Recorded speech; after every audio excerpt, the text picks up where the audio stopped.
ভারতের কয়টা Rafale crash করছে এটা দুনিয়ার আর কেউ না জানলেও মার্টিন বেকার জানবে। এখন মার্টিন বেকারটা কে আসলে? ফাইটার প্লেন ক্র্যাশ করার সময় দেখতে পারবেন যে পাইলট একটা রকেট চালিত সিট করে প্লেন থেকে বের হয়ে আসে। এই সিটটিকে বলে ইনজেকশন সিট। তো মার্টিন বেকার হইতেছে পৃথিবীর বৃহত্তম ইনজেকশন সিট ম্যানুফ্যাকচারার। রাশিয়ান ও চাইনিজ ফাইটার জেট গুলা ছাড়া মোটামুটি সব কয়টা ফাইটারেই ইনজেকশন সিট এরা বানায় দেয়। চাই সেইটা হোক আমেরিকার, ফ্রান্স হোক, ব্রিটেন হোক, আর যেই দেশে হোক না কেন, সবাই তাদের ইনজেকশন সিট মার্টিন বেকারের কাছ থেকে নেয়। তাদের এই ব্যবসা প্রায় 90 বছরের পুরনো। স্বভাবতই রাফালের ইনজেকশন সিটও ওই মার্টিন বেকারই বানিয়েছে। এখন মার্টিন বেকারের একটা বিশাল বদ অভ্যাস আছে। যখন এই দুনিয়ার কোনো কোনায় এক American, British, France, European fighter crash করে, তখন ওরা ইনস্টাগ্রামে পোস্ট করে টোটাল লাইফ সেভ অমুক অত নাম্বার এবং একটা ইনফরমেশন দিয়া দেয়। এবং এখান থেকে একটা ক্লু পাওয়া যায় যে কয়টা রাফাল পাকিস্তান থেকে ধ্বংস হয়েছে।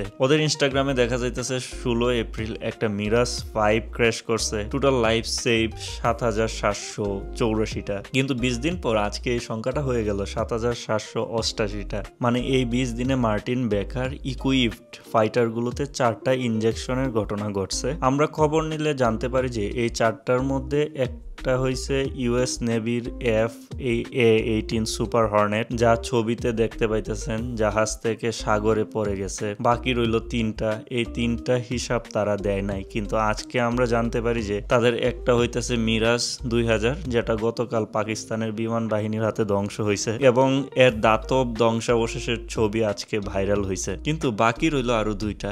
এই বাকি 2টা ইনজেকশনের হিসাব গেল কই?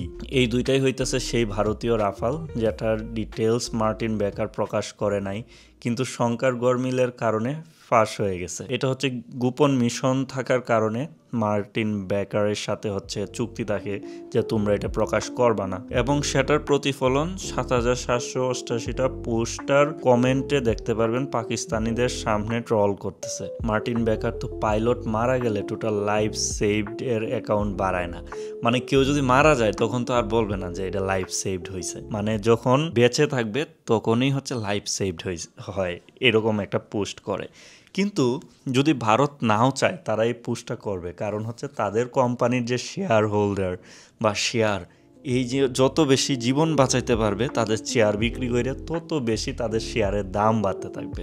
আমি এই জিনিসটা প্রথম জানতে পারছিলাম আমার এক চাইনিজ ফ্রেন্ড, সে আমার সাথে কথা বলতেছিল যে এই ব্যাপারটা নিয়ে। তখন বলতেছে যে এই গোপনীয়তা রক্ষার কারণে চীন এবং রাশিয়া তারা বিশেষ করে মার্টিন বেকারের কাছ থেকে ইনজেকশন সিটগুলো তারা কিনে না। আর এটা হচ্ছে যে আজকে একটা ফেসবুক পোস্টে ভাইরাল হয়েছে। যখন আমার এই জিনিসটা ভালো লাগলো তখন ভাবলাম যে আপনাদের সাথে একটু শেয়ার করি। এটা ফেসবুক থেকে সরাসরি আমি পড়ছি। Thank you very much. আসসালামু আলাইকুম। ভালো লাগলে লাইক কমেন্ট করে দিবেন।